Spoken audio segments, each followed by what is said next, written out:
When I was a freshman in high school, I slept in total darkness. Even as a kid, I wasn't afraid of the dark. I'm still not, but maybe I should be. Back then, I had blackout shades and I put a piece of electrical tape over the red light on my electric razor, which I charged diligently each night on my dresser. The only light in my room that I had to tolerate was a digital clock that rested on my desk. The numbers were red, so they weren't all that bright, and I somewhat appreciated being able to easily check the time whenever I randomly woke up in the night. Keep in mind, this was around 1996, so the alarm and clock checking tool of choice, the cell phone, wasn't even around back then. My desk was against the west wall, and the head of my bed was against the east wall. I put the clock far away by design, and it was the only way to force myself to wake up on time. When I had the clock on my nightstand, the allure of the snooze button was just too much. So whenever I woke up during the night, I'd glance down and check the time. When I first put the clock there, I had to make one adjustment. Sometimes I wouldn't be able to see it. My feet were blocking my view. I had to split my feet or tilt them away in order to get a clear view of the red digital readout. The system worked splendidly for about a year, then school started up and I was a sophomore. I played basketball and I had a girlfriend. Life was good. In late September of 1997, we had a rash of rain and thunderstorms. One night, a storm punched out the power. I was lazy about updating my battery backup in the digital clock, and I woke up late one morning to find the numbers 12 o'clock flashing over and over again. I still made it to school on time thanks to an alarm assist from my mother, who still checked in to make sure I was awake, and if I wasn't, she'd just turn on the lights. That always worked to get me stirring. The following week, I woke up to the sound of thunder. Another heavy storm was moving through my area. I split my feet in order to check the time, but I saw nothing. My room was in total darkness. I could have my eyes wide open and see nothing but black. I assumed that the power was out. We lived in an old house in an old neighborhood with above-ground power lines, and it wasn't uncommon for a storm to knock out the power for an hour or two, just as it had the week before. However, I do have to admit that my addiction to the darkness felt a lot different without the clock in my room. Not only did I experience that level of blackout for the first time, but I couldn't shake the feeling that the reason I couldn't see the clock at the foot of my bed was due to the power outage. I fell asleep, and the only reason I could fall asleep was because I had forgotten that I installed fresh batteries after the power outage from the week before. I woke up to the alarm. The clocks in the kitchen on the oven and microwave were flashing and needed to be reset. But my alarm worked just fine, and it was during my drive to school that I realized there was no explainable reason to not see the clock in my room the night before. Call me a glutton for punishment, but I didn't change anything. I didn't move the clock, and I didn't take off the blackout curtains and let some of the ambient light from outside turn my room into a deep blue, instead of the total black that I experienced whenever the clock was gone. I checked the batteries every couple of weeks and I started to run my ceiling fan. That way, I would know if the power was out or not. Near the end of my sophomore year, another storm crushed the area. Thunder woke me up. The wind sheared against my house, and I could hear the oak tree swaying outside of my window. I tilted my feet to check the time, but once again I saw nothing but total darkness. I had waited for that moment to allay my fears once and for all. I heard the white noise of the fan, and I felt it push air against my bed. The power was on.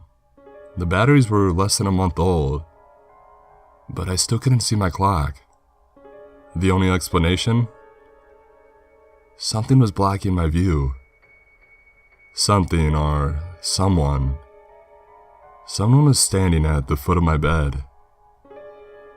The darkness was total, and with the fan going, I couldn't hear the tiny undulations of any sound, such as footsteps or breathing.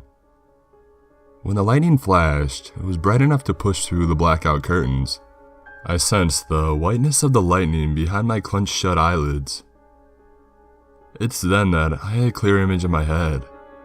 That I would open my eyes, not daring to make a move for the light switch, and simply wait for a flash of lightning to show me the truth of what was blocking the view of my clock. In that same vision, I clearly saw the lightning popping and giving me a split-second view of an axe's head traveling downward into my body, its trajectory obscuring the visage of a man swinging it. I did not open my eyes. I did not move for the light switch. I did not sleep. When the alarm went off, I ignored it, staying frozen until my mother came into the room. When I opened my eyes, the sun had risen. The lights were on. My mom was smiling at me, saying that she was worried, that I always woke up to my alarm. I moved the clock to my nightstand and faced it away from me, so I would never be tempted to check the time and continue to sleep in total darkness. After all, we're never truly afraid of the dark, right? It's always what is allowed to move around inside of it, undetected. If I slept with the lights on, the next time he came, I would be forced to see him. Somehow, my 16-year-old self thought that sleeping with the light on would make him real instead of the other way around. So I spent the next 20 years letting the memory fade, thinking it was just my young, overactive mind turning fear into an experience. That was until last night. I'm 37 now, and I have a 5-year-old daughter. Her name's Nora, and she fears nothing. She sleeps in the dark, no nightlight, and makes a point of it, telling me that she's not scared of anything. But last night, she woke me up. "Daddy, someone is standing in front of my bed and he wants juice." I checked my phone. 2 a.m. I didn't want to freak out and scare her even more. And honestly, she was so much like me. Why wouldn't she inherit the unreasonable fear that someone was standing at the foot of her bed? I don't believe in monsters or ghosts, and I wouldn't let an old memory freak me out. Or worse, freak my kid out. I scooped her up and said I would lay with her and protect her. I let my iPhone flashlight guide the way and turned on the lights in her room. Nothing. I reduced the lights down to her lamp and asked if she wanted me to leave the light on. She said no and that she wasn't scared now that I was with her. So I turned off the light and got in bed with Nora, and we went back to sleep. My wife woke us up in the morning. The sun was up, and she got ready for school. We were no worse for wear. Over breakfast, my wife and I had our normal morning chit-chat. "That was cute, finding you in bed with Nora. I hadn't seen that in a long time. When did you sneak in there?" I told her that Nora woke me up around 2 a.m. because of a bad dream. I didn't want to get specific since saying the words "someone standing at the foot of her bed" felt like it would be like opening my eyes and waiting for the lightning to flash. That it would make it real that way. Her brow furrowed. "You sure?" "Why?" "I woke up in the middle of the night," she said. Not uncommon. She was a light sleeper, and I had a lot of nights where I would randomly wake up to see her scrolling Facebook at 3 in the morning. "I checked my phone," she said. 3:26, and I was cold, so I tucked my feet between your calves.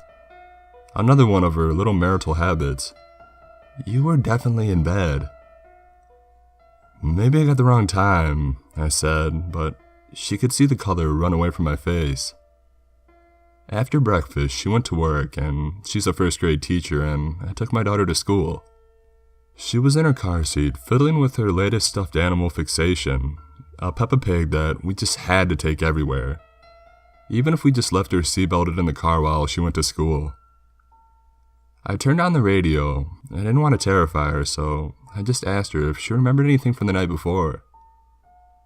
"You mean the man in my room," she said. "He left when I got you. You're a good protector."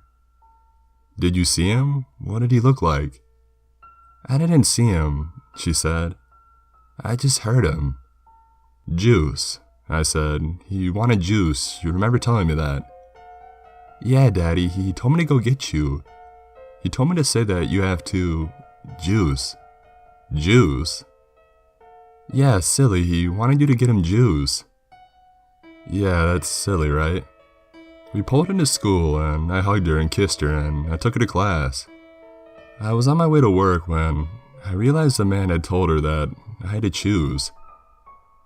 My kid has an active imagination, just like her old man, and all of this might just be a weird cross-wiring of times and the muddiness of late-night thought processes. But what if I had to choose? I won't choose between them if that's what he wants. I think I've settled on faking a cold and sleeping in the basement all by myself tonight.